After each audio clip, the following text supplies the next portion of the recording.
Hi, everyone. Welcome. Thanks for joining us this evening for the College Student Affairs Administration Graduate Program Information Session. This is our second information session this fall, and we are excited to talk with you a little bit about the CSAA-D program and answer any questions that you might have. One note, if you could please fill out the form there's a link in the box directly below the video that you're looking at. It goes to a Google form, and that will just help us know who's here, who's listening, who we can follow up with. You're also welcome to include any questions that you might have in that Google form. You can also type any questions that you have in the Q&A box, and we will answer those. So before we go any further, we're going to go ahead and do introductions of the student panel.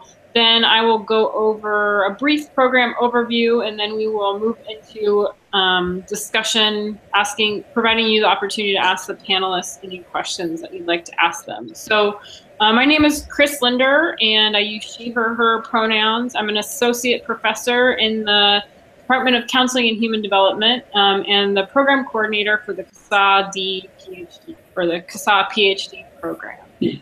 So Justin, can you introduce yourself? Sure. Justin Grimes, he, him, his for the gender pronouns.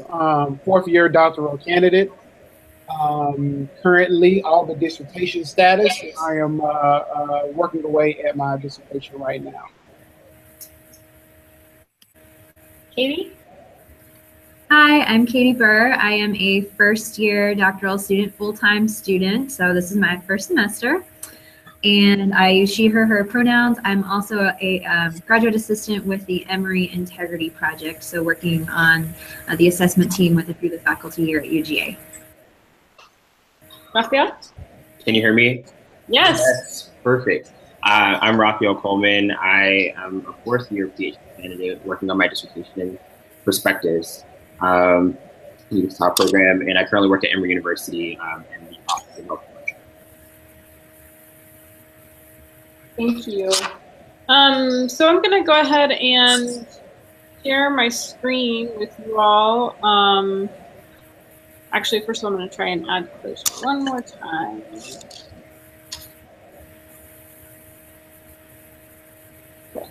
So I'm going to share my screen with you all.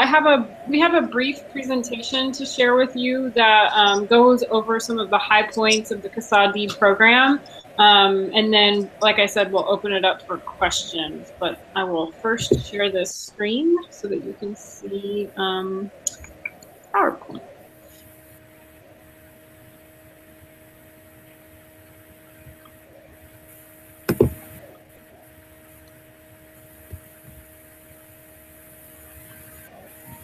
Okay, so we just want to talk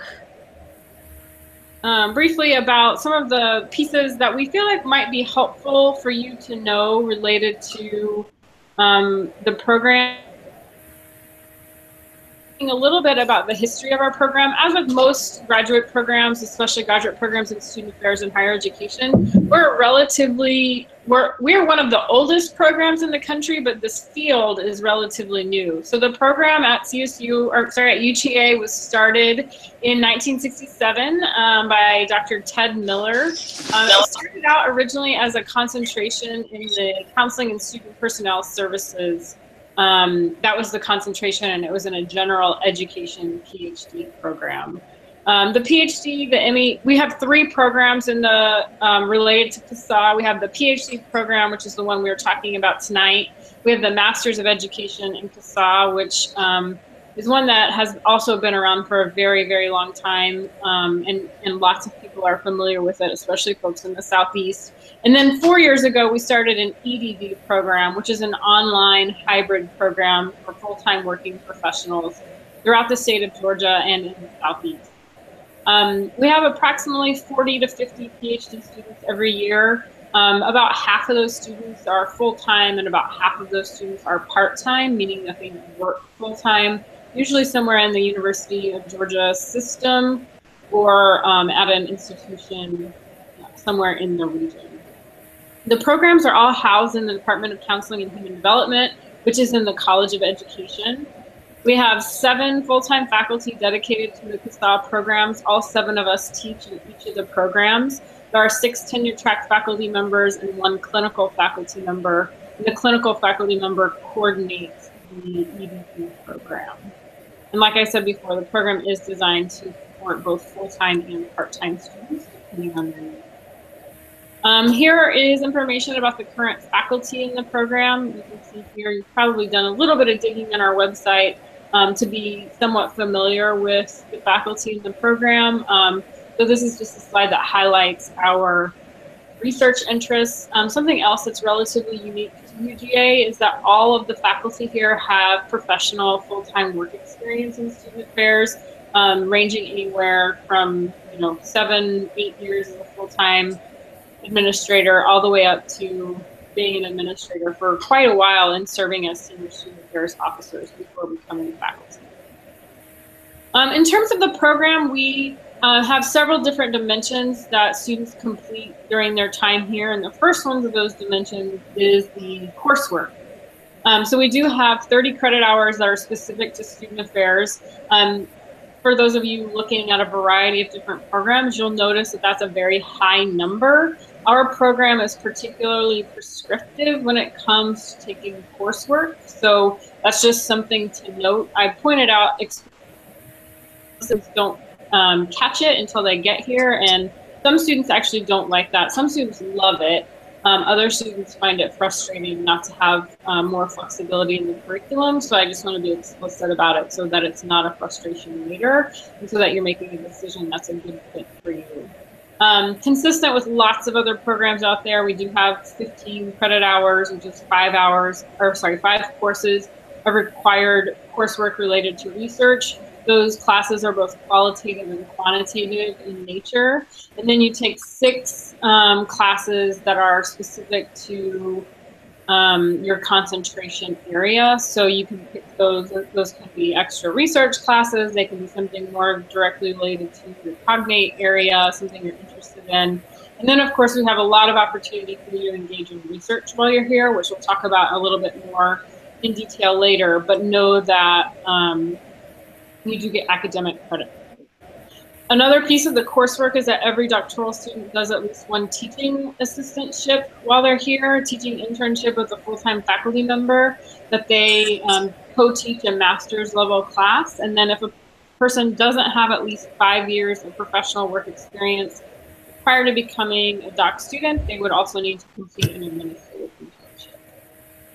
The other milestones in our program, so coursework is what we just talked about. Students all complete what we refer to as a publishable paper, which is a research project that students engage in independently prior to taking their comprehensive exams and prior to their dissertation. So this is an opportunity for you to practice collecting data, practice writing up research results, and just get some practice before you get to that dissertation. We find that students learn a lot through the process of collecting their own data and writing up a publishable paper that helps them later on when they go to write the dissertation. We have a preliminary exam process similar to most doctoral programs. Our process is one where students get 3 separate questions that are specifically related to the content of the program. Those 30 credit hours of student affairs coursework I was talking about earlier. The preliminary exams sort of measure what you learned in those classes. You get 4 hours for 3 days in a row to answer 1 question each day. And on the last day, you get a case study that's written specifically for you, and you get 24 hours to take that home and write that. And then, of course, we have the dissertation, which is can be done in a couple of different ways. Most students do the traditional format where they write the first 3 chapters, defend that as their proposal, go collect data, and then write the last 2 chapters. So know that that's another piece of the academic milestone. Other opportunities, there are lots and lots of things to do at UGA. This is a massive Research One institution, and there's no shortage of opportunities to get engaged. The things on this list are things that students have done: qualitative or quantitative research certificates, a teaching certificate, a whole number of different academically based certificates. Of course, being presenting at different conferences, being on research teams, We do have an undergraduate student affairs leadership minor that doctoral students can teach in.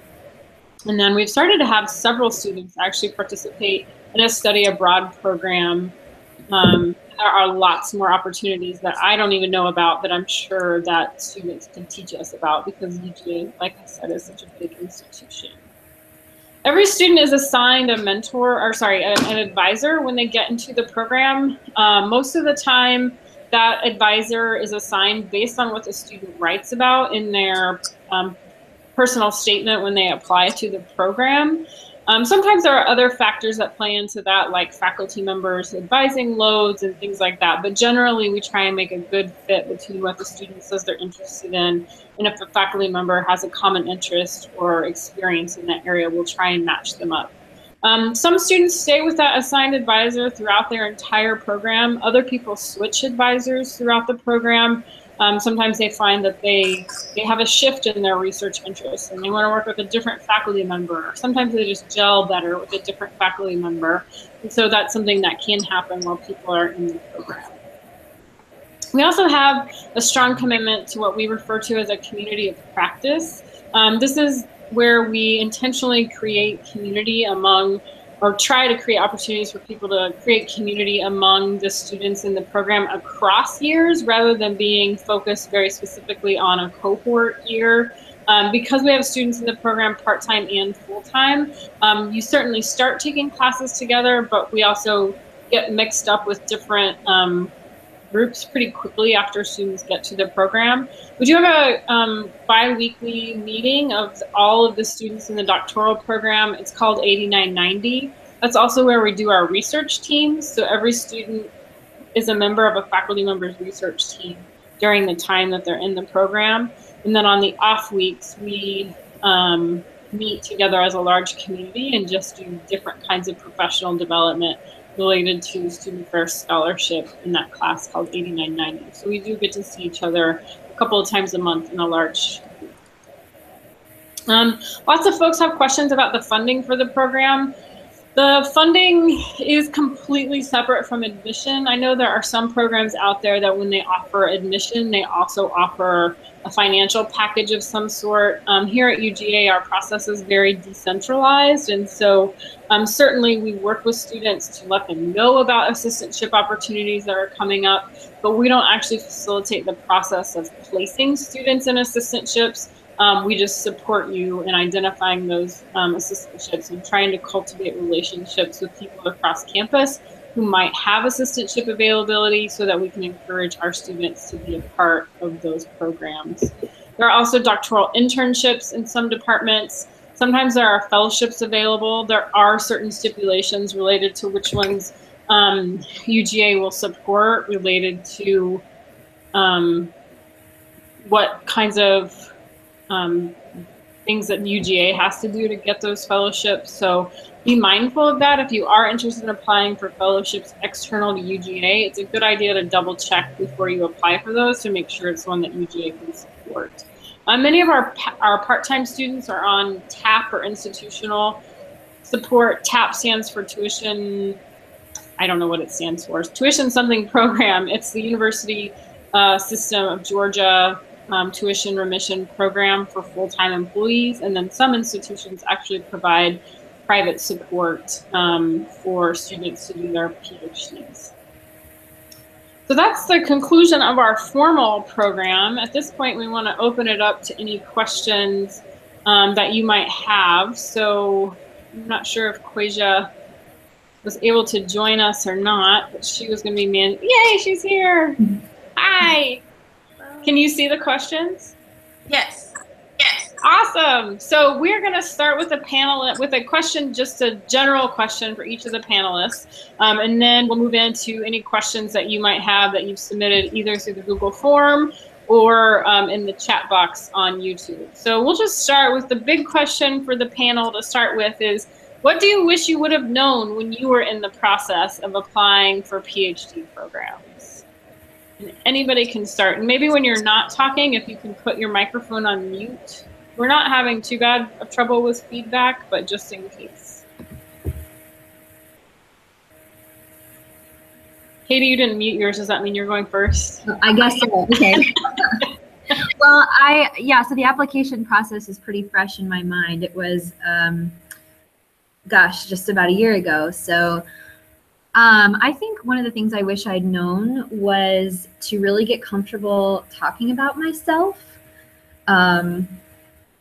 I think, you know, to a degree we're socialized to think that bragging is rude and we shouldn't be, you know, talking about ourselves. But I think there's a way to do it in a way that's talking about your personal journey and why you're really interested in doing doc work, blending that with your scholarly interests. And so I think I wish I'd known to like kind of practice that a little bit, because inevitably in these interviews you're gonna, and even in your personal statement when you're writing, you're having to really talk about yourself. And I got asked in nearly every interview, you know, why do you want to be here? Talk about yourself. And so just like for a job interview, that's something that I wish I'd thought ahead about, being able to do that in sort of a polished way. I found myself fumbling a little bit. The other thing I think I wish I had known is that it's okay to honor feelings about fit. So in a variety of programs, I'm sure, you know, many of you will apply to more than one. They're all going to feel a little bit different, and there are a variety of factors that play into the decision of where you go. I mean, for me personally, I was bringing a family, so I have a partner who's a faculty member, so he needed to be able to find work. We have a 5-month-old. We wanted to be in a place that we felt like we could raise the family. We wanted, funding was very important for me, so not just assistantship funding, but also living in a place that was affordable. So all I'm trying to say is it's okay to be vocal about those things and to honor all of those things as part of the process when you're figuring out where you want to spend the next 3, 4, 5, however many years.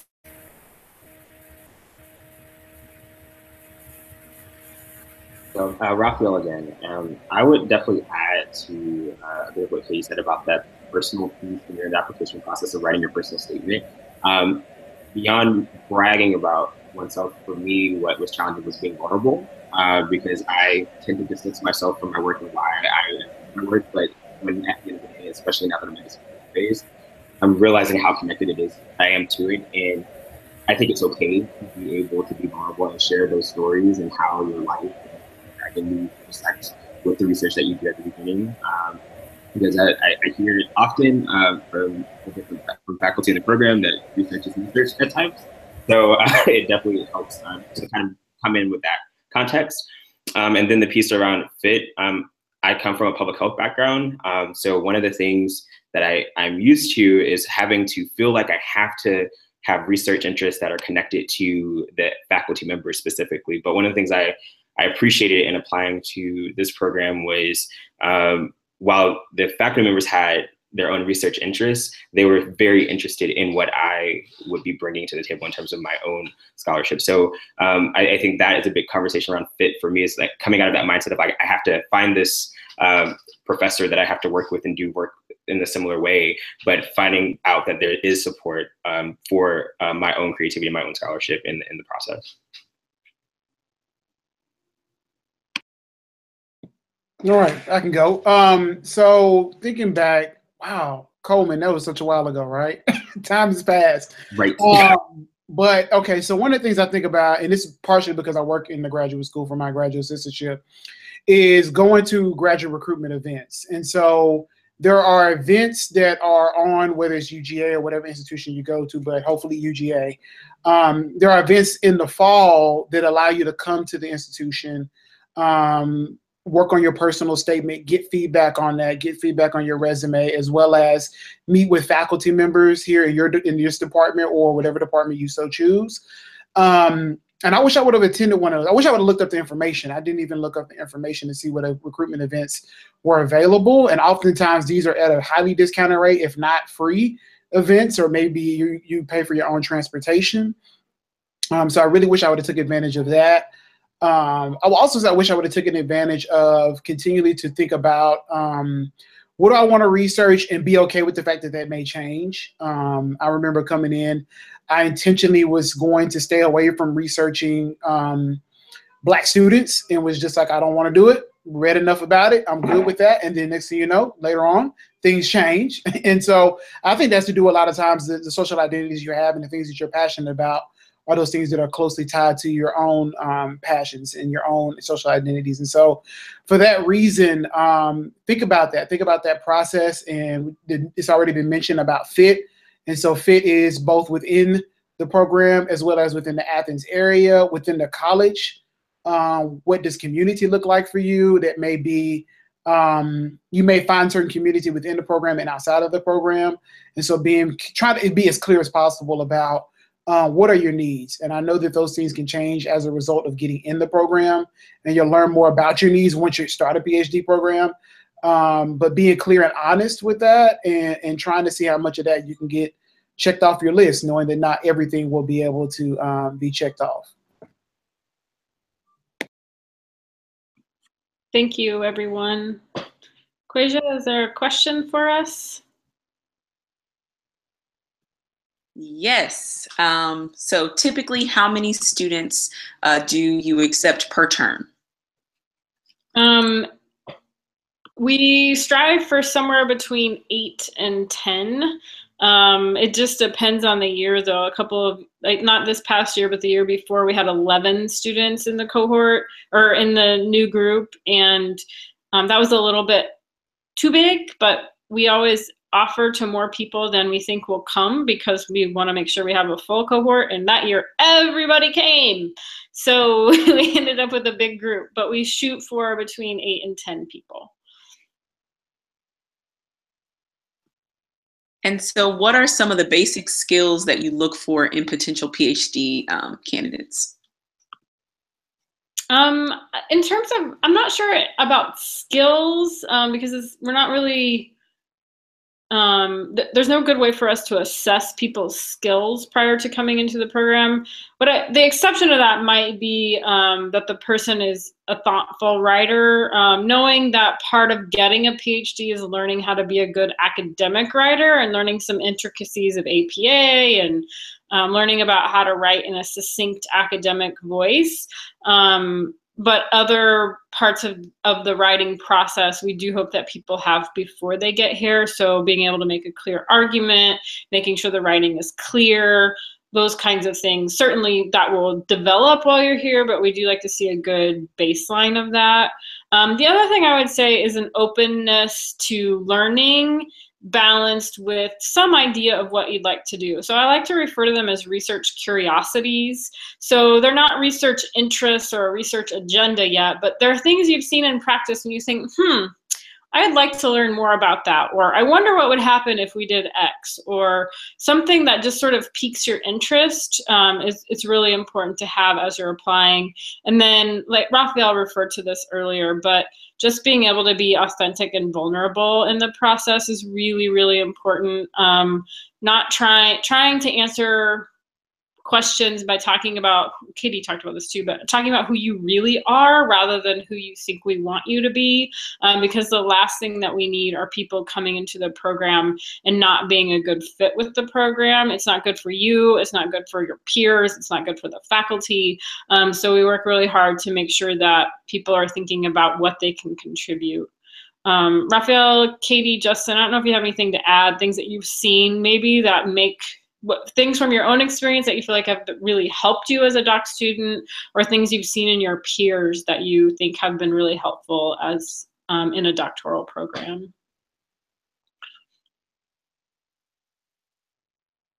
I got some. So I thought about, because I hear this question quite often, is around how important is the GRE, and knowing that that is oftentimes for some people a major hiccup or a grave concern.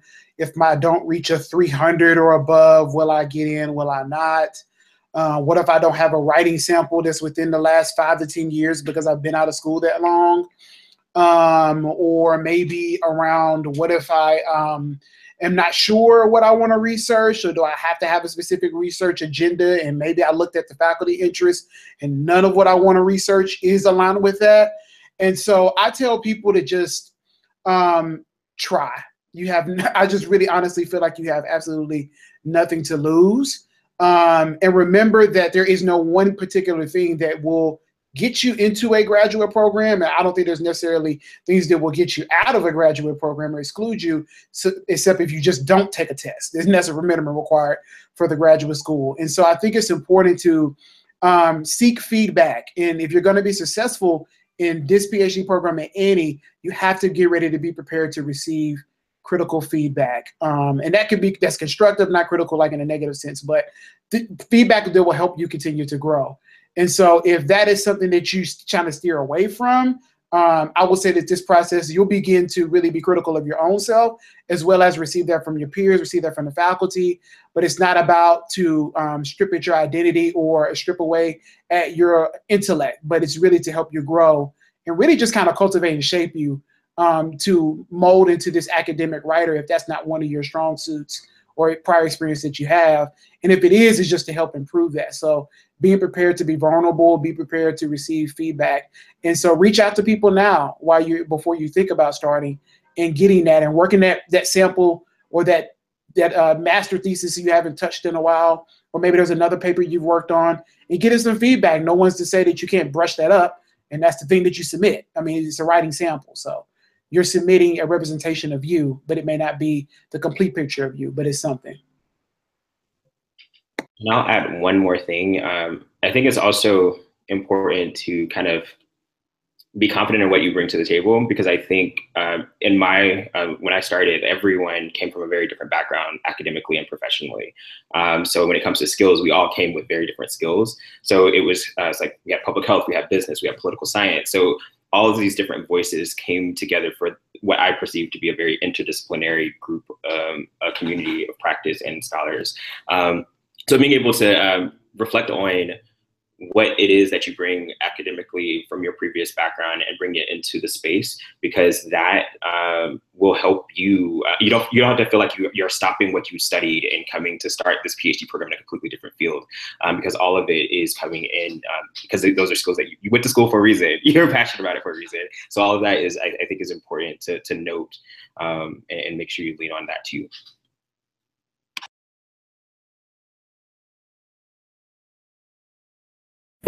I think I agree with everything that's been said so far, and I don't want to belabor it. I know there's probably more questions. Two things, though, that have shown up for me so far just in these first few months of being a doc student. I think that a degree of emotional intelligence is pretty important.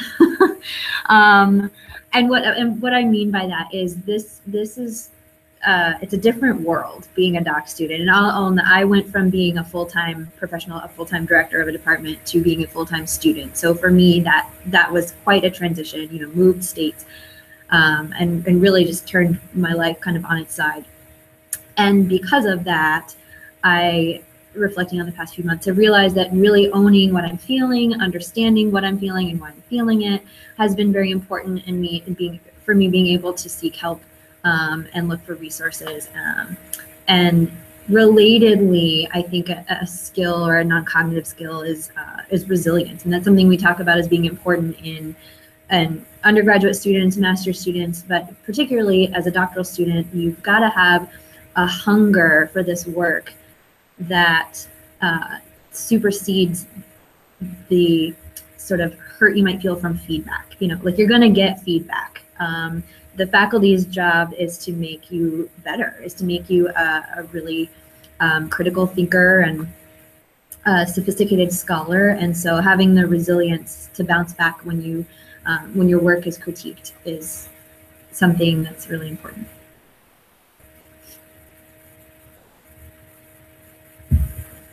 Thank you, guys. So another question kind of geared towards our students. Can you guys talk a little bit more about your research interests or research topics and how you came about solidifying your topics or the process of choosing what you decided to research?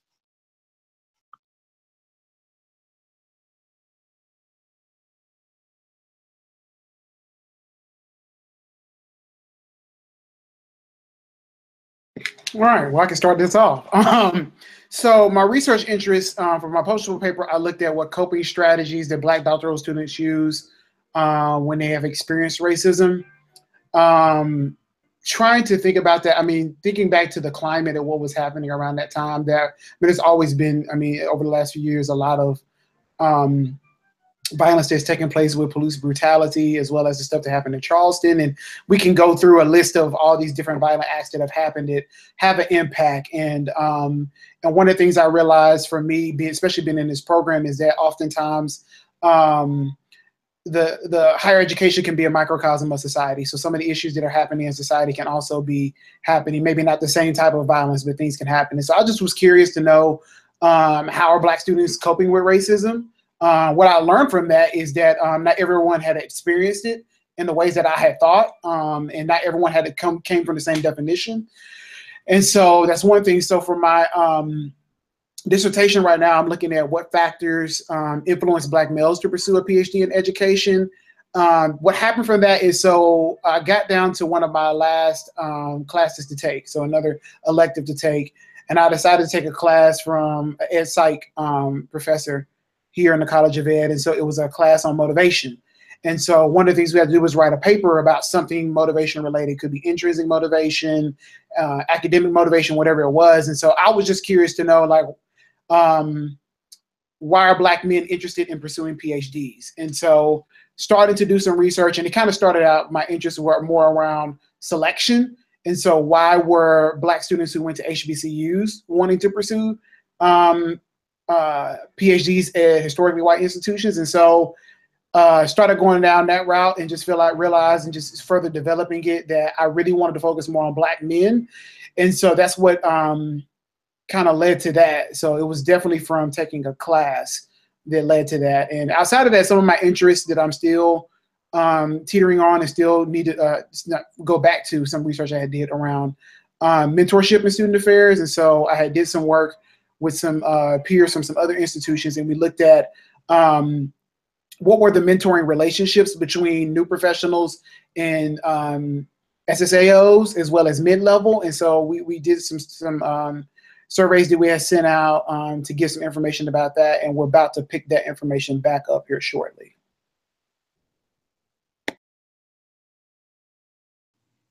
So I think for me, I've had an interesting journey as well. My background has been doing research around HIV prevention amongst Black men who have sex with men, particularly in urban areas, and also looking at the intersection of religion and spirituality and how that influences sexual behavioral development of Black queer men. And that really situated my research and really want to understand how social context influences behavior development. And so it was a nice marriage for me to transition into looking at student development because the populations I mostly focused on were students kind of in an undergraduate, emerging adulthood context.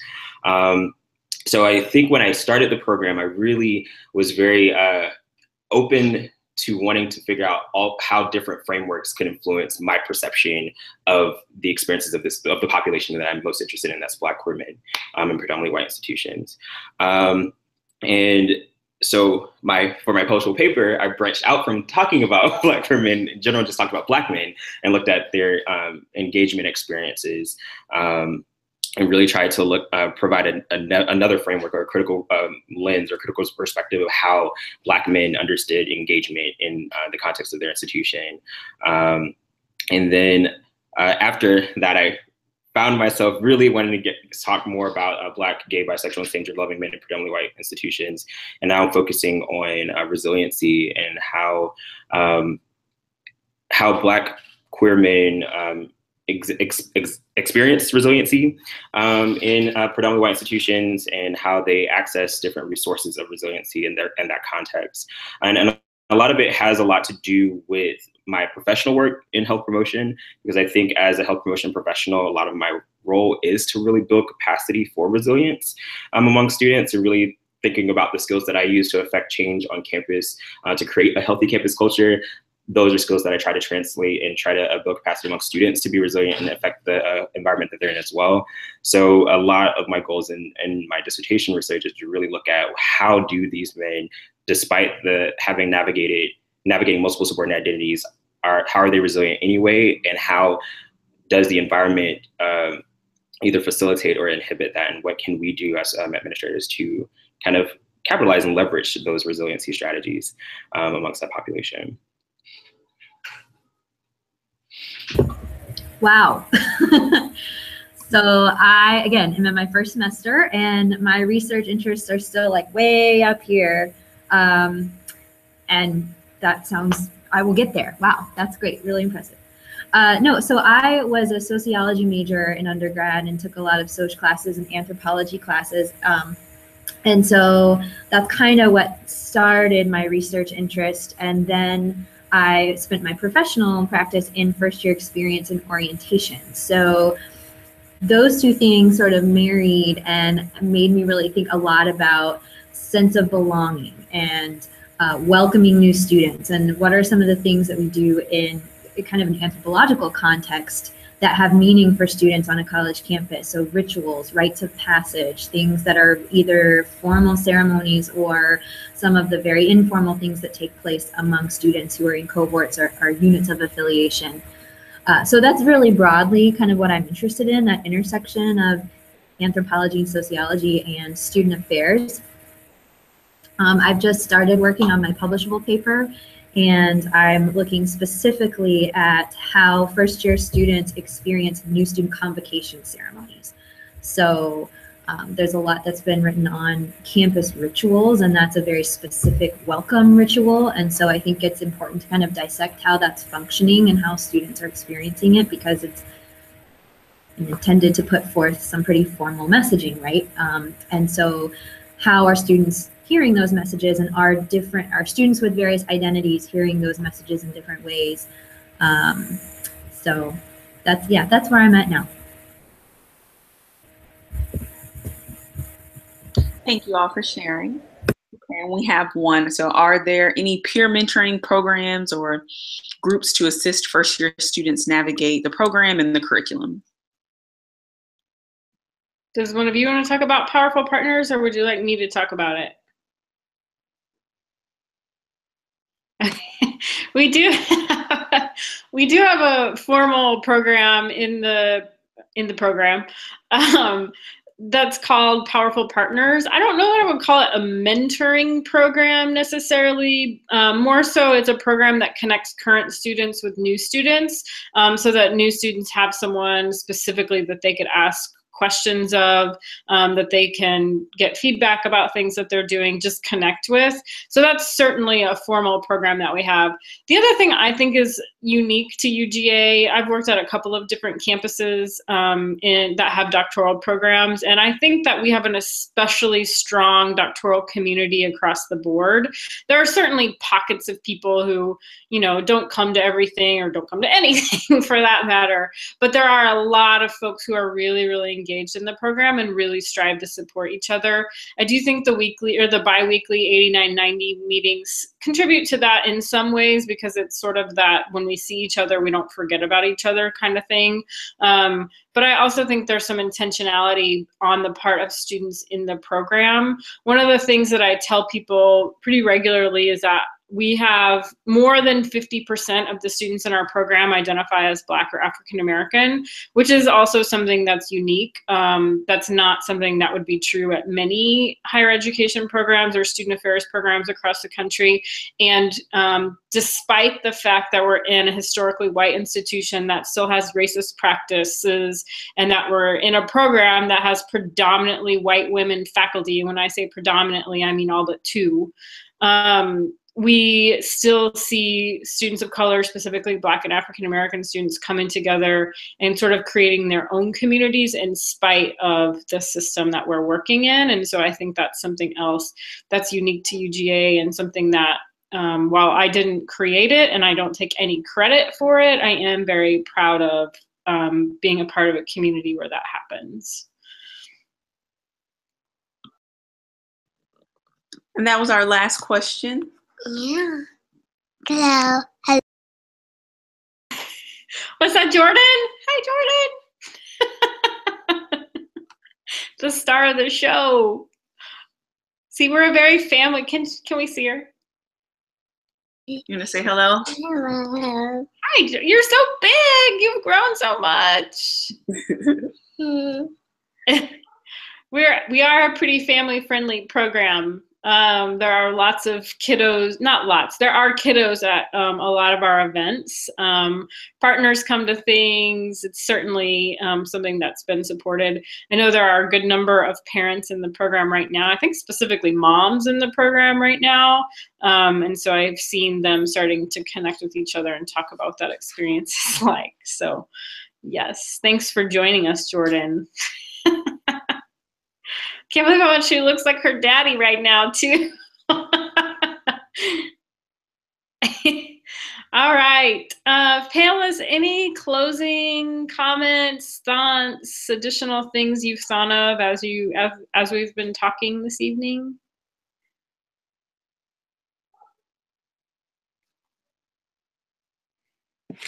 Well, something that comes to my mind, going off of the mentorship question, is that mentorship can also be found, and there's extensions of it throughout the rest of the campus, both within the college and amongst other students. So even if you have not found that mentorship you desire with your within the program, there's still opportunities outside of that. But a lot of times it's going to be, we talked a lot about resiliency, and that is about exercising your own agency to seek things out, and so that's going to be a part of it. Other final thoughts that I have is enjoy the moment right now, and take time to celebrate even the smallest accomplishments, such as taking the GRE, such as getting the acceptance letter and such. I think sometimes there's always a rush to get to the end, and so one of the things I think is important to remember is that this is a process. And so you enter in as a student, and then you reach candidacy, and then you reach graduation, and there are steps along in this process with the intention. I think of the faculty and with graduate schools or just higher education in general, not just as markers to gauge where you are, but also to really just allow you the opportunity to grow and learn and see where you're coming from, or see your improvements throughout your time and your doctoral journey. Also, as much as you're learning things from an academic perspective, I think I've learned more about myself than anything. I've grown a lot. I'm still being pushed. I'm still being challenged. I'm still growing, even though I'm not sitting in a classroom every week. There's still community that can be found. I think our alumni base is really strong, and I often still reach out to students who may be also at the dissertation phase, but maybe not housed at UGA, and they're still a part of this program, still a part of this community. I think our program does a good job our students do a good job of engaging through social media, as well as at conferences. So if you wanted to know more and you happen to be at a regional conference or a national conference and you see someone that's from the program or you wonder, the name is well known. I feel like people know about UGA CSAA program. So reach out, speak to people about their experiences. I think like I said, our current students and our alum are very open to discuss things. And I encourage people to do such as that. And really make sure that graduate school is what you want to do. I often feel like when people ask me, like, when do you know you're ready? I think when it fits for you. And I think when you found that this is the place in your life where you want to have that next thing to study, or you have that inquisition to say, oh, I want to know more about this, and I want support and some language. That's another thing. You're going to get access to a lot of language you may not currently use or have. Which is really helpful, and be able to learn in the midst of other people who are also learning at the same time. And so you're not learning by yourself. And so I think that's really important.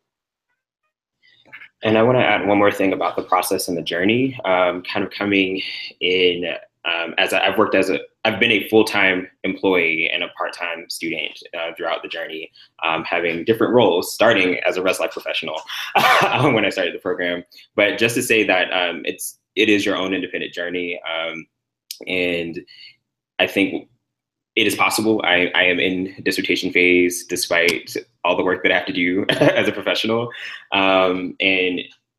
but it's not about racing to the end. It's a process, and there's a lot that you'll learn. And I think there's a lot that I have gotten from the coursework that I have taken and from my research experiences that I've been able to apply to my work immediately. So I think it's been a good balance for me. So if you are considering a program and considering wanting to work full-time while doing it, it is very possible. I mean, there are some concessions and grace you have to give yourself.